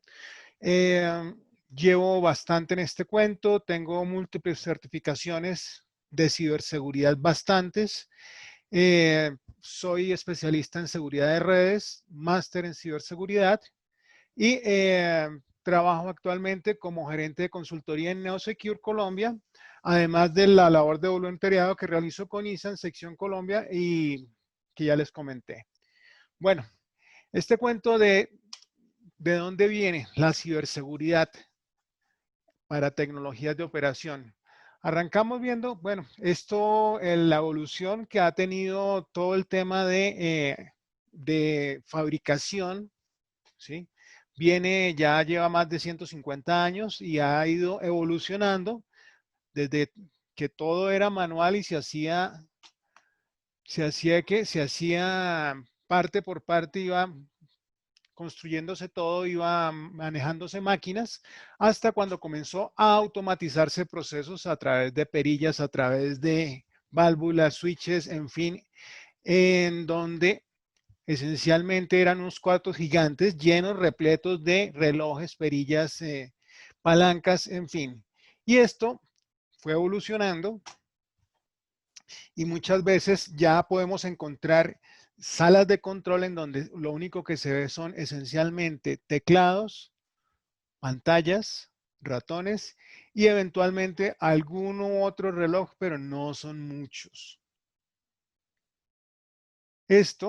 ¿Sí? Estos cambios, esta evolución, como toda evolución, induce nuevas vulnerabilidades. Y nuevas vulnerabilidades en donde lo primero es que estamos hablando de, y a través de los últimos años, se ha ido ampliando el entorno de esa planta que antiguamente estaba completamente aislada, en donde se manejaba todo lo que se manejaba todo el proceso productivo, así estuviera automatizado dentro de la misma planta. No había interacciones y era completamente aislado. Comenzaron a incluirse una serie de elementos, ¿sí? Se metieron alguna serie de servicios más allá de lo que es propiamente de producción y comenzó a interactuarse con la red corporativa para entregar, para llevar y traer información sobre las necesidades de producción o los niveles de producción para moverse adecuadamente. Y este entorno se amplía todavía más cuando, por el uso de Internet, estamos teniendo servicios tales y tan efectivos y tan rápidos como los de soporte en planta a través de Internet, en donde un experto en cualquier parte del mundo puede solucionar algún problema que se presente en la planta sin necesidad de esperar desplazamientos, sin necesidad de esperar que la persona esté físicamente en la planta, y se solucionan problemas que antiguamente tardaban en solucionarse muchas veces meses, hoy en día se solucionan en minutos. Pero así como se facilita la vida, pues, como les dije hace un momento, cuando hay nuevas facilidades, cuando hay nuevos entornos que están involucrados con nuestro proceso productivo, se inducen nuevas vulnerabilidades. Y en este caso, estamos hablando de redes de computadores y de computadores conectados a redes globales. Y en un ejemplo clásico donde me han preguntado, no, pero es que yo puedo manejar toda mi planta y puedo estar pendiente y monitoreando mi planta desde cualquier parte del mundo. Sí, chévere, pero así como usted lo puede hacer, cualquiera otro que esté conectado a esa red que es por demás pública, podría eventualmente también hacerlo y no en labores, no, o sea, no imaginarlo muchas veces de la forma más simple que sería algo de espionaje o de estar mirando qué se está haciendo en la planta, muchas veces con malas intenciones de daño o de alteración de los procesos productivos. Y es así que, y documentado, se han registrado múltiples ataques. Aquí solo estoy documentando el primero, que es Stuxnet, que básicamente se trató de un sabotaje a un programa nuclear en Irán con temas de enriquecedoras de uranio, en donde básicamente lo que se hizo, y mucha gente se pregunta, pero ¿cómo no se dieron cuenta? Si es que estaban haciendo que las centrifugadoras giraran más rápido hasta que se quemaron. Bueno, el cuento de estos malwares, de estos ataques, de estas amenazas a nivel del ciberespacio, ¿sí? Es lo siguiente, y caso específico Stuxnet, mientras los operadores, mientras la gente que estaba en planta estaba viendo que la planta estaba funcionando muy bien, internamente en la planta, las centrifugadoras, no todas al tiempo, no en los horarios de mayor supervisión o de mayor tráfico de gente, estaban una u otra o unas cuantas acelerándose por fuera de parámetros, de tal manera que llegó el punto en que comenzaron a quemarse una tras otra. En tanto, como les decía, los operadores estaban viendo que todo estaba funcionando perfectamente. Entonces, he ahí un problema grande. De ahí para adelante han habido grandes ataques. No me voy a referir a todos aquí. Voy a hablar de unos de Black Energy en 2015 y 2016, en donde dejaron a una buena porción de la población de Ucrania por fuera, sin energía eléctrica. En diciembre, que allá es pleno invierno, de lo más frío, 23 de diciembre, los dejaron sin energía tanto en 2015 como en 2016. Cada uno de estos ataques afectó alrededor de 250.000, 300.000 personas, y eso en un país pequeño como lo es Ucrania es bastante. Entonces, consecuencias hay. Y aquí el tema, como les decía hace un momento, no es no estar conectado a Internet. El tema de Stuxnet funcionó sin que esa planta, por ser de alto riesgo y por ser algo súper secreto, no estaba conectada a Internet, básicamente utilizando o sembrando una memoria, un par de memorias USB e induciendo a los operadores a que conectaran estas memorias lo más pronto posible. Lo hicieron, cayeron en la trampa, las conectaron a sus equipos de control y ahí fue donde arrancó el problema para ellos, donde arrancó el ataque. Entonces, por aquí, lo primero, no es necesario estar conectados a Internet para que una amenaza de este tipo reviente. Para que esta amenaza actúe, no es necesario. De resto, sí, en general, casi todas las plantas hoy en día son redes de computadores, en general a partir de la capa 1, la capa 2, en donde se trabajan redes con protocolo IP, que es el mismo que se maneja a nivel de Internet y con el cual se puede comunicar una planta no solo entre sus dispositivos de cómputo, no estoy hablando de los de campo, sino de los de la planta en general, sino que se conectan entre ellos y hacia afuera. ¿Qué se requiere o qué hay a nivel de ciberseguridad como desafíos de las redes industriales? Entonces, como vemos, estamos conectando las plantas a límites por fuera del alcance directo y estas redes no están preparadas para esa amplia conectividad y lo que esto implica. Estar conectados hacia otros sitios implica que haya posibilidad de, así como tenemos salida, que alguien entre.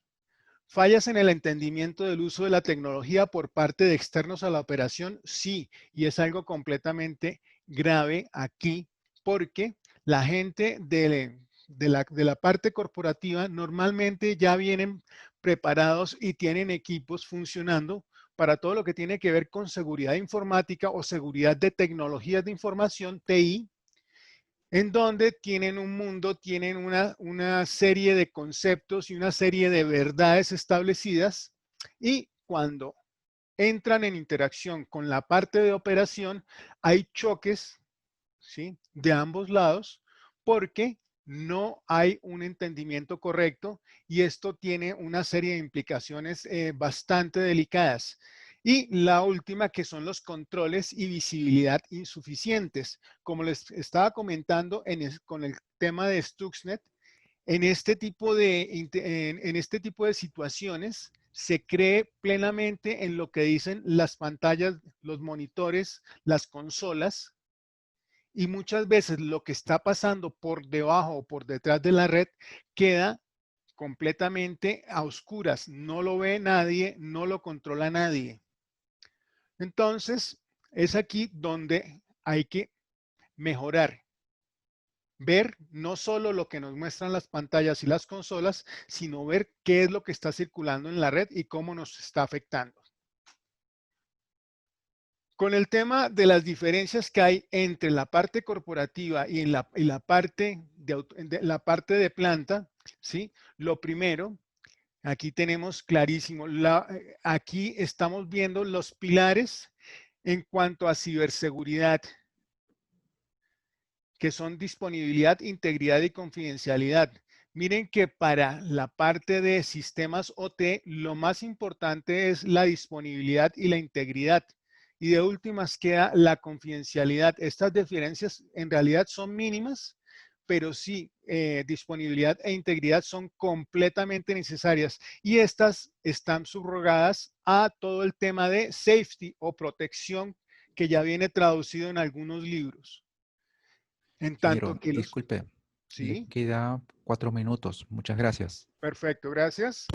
Mientras que en los sistemas IT, lo más importante es la confidencialidad y la integridad, y eso es tan importante que pueden sacrificar disponibilidad para proteger confidencialidad e integridad. Entonces, ese cambio, esas diferencias hacen que no haya entendimiento, que las visiones sean completamente diferentes.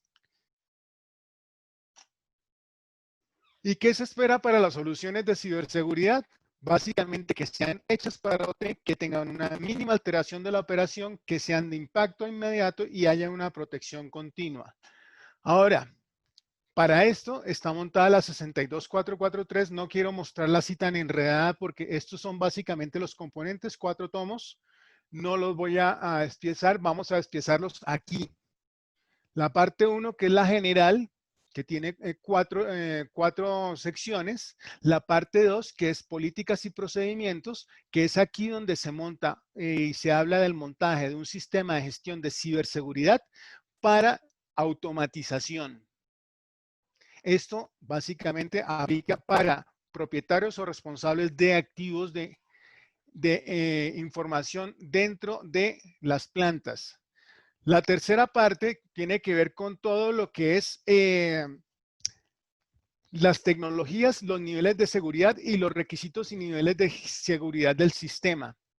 Esto aplica para integradores y eventualmente se puede concatenar con el montaje del sistema de gestión de ciberseguridad. Ya la última parte, la 4, son los requisitos para el desarrollo de productos y el requisito técnico de seguridad para componentes de automatización. Esto aplica para proveedores, en general para fabricantes de componentes. Esto está dado aquí y lo más importante cuando uno es planta, ¿sí? Por donde se guía uno es por ese 2.1, requerimientos para el sistema de gestión, complementado con la guía de implementación y lo que tiene que ver con gestión de parches, instalación y mantenimiento. Eso básicamente arranca con un análisis de riesgos orientado a ciberseguridad. ¿Qué nos puede pasar en nuestros activos en cuanto se materialice algún tipo de ataque? Y con eso se generan unas políticas, una organización, sensibilización, educación, protecciones a nivel de seguridad y una implementación. Y esto se completa como ciclo con el monitoreo y la mejora continua. Este es el punto más importante. No solo estamos hablando de todo lo que tiene que ver con la operación normal, sino con todo eso que se puede inducir a la operación a través de esas redes que están conectadas hacia afuera de la planta y que nos proveen servicios muy buenos, servicios muy interesantes, pero que definitivamente van a inducir una serie de problemas que hay que controlar, que hay que manejar, y la 62443 está hecha para manejar este tipo de riesgos. Entonces, los invito ya a leer más profundamente y eventualmente, si quieren, contactarse conmigo con mucho gusto para mirar el tema más a profundidad.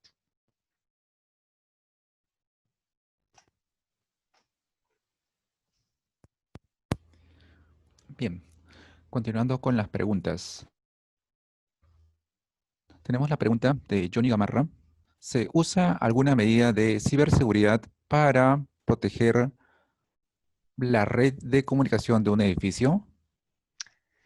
Bueno, esta va encadenada con lo que con lo que acabo de hablar René hace unos momentos. Los temas de cifrado, ¿sí? Normalmente se utilizan ¿en qué? En redes para tecnologías de información, pero normalmente para redes de operación no se utiliza cifrado por cuanto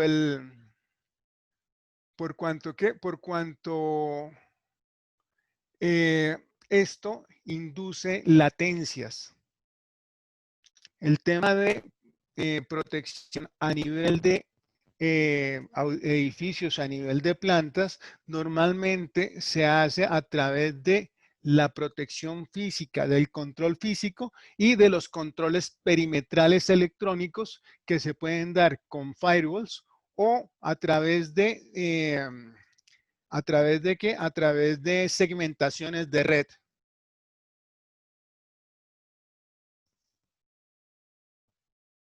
Esa es la respuesta. Esencialmente, no es común que se utilice. Sí hay forma de utilizarlo, pero cuando se mete cifrado, cuando se mete este tipo de protección en alguna red, ¿sí? Se requiere mejorar los componentes de la red para anular esa latencia inducida por el sistema de cifrado. O sea, que tiene que ser muy costoso lo que se está protegiendo para aumentar ese costo de la protección.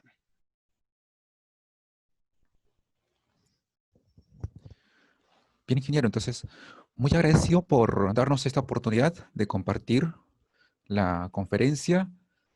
Y un abrazo para Colombia. Saludos.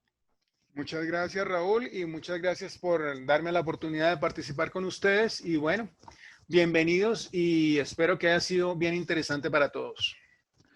Muchas gracias a ustedes y muchas gracias a todos los expositores en esta magnífica conferencia.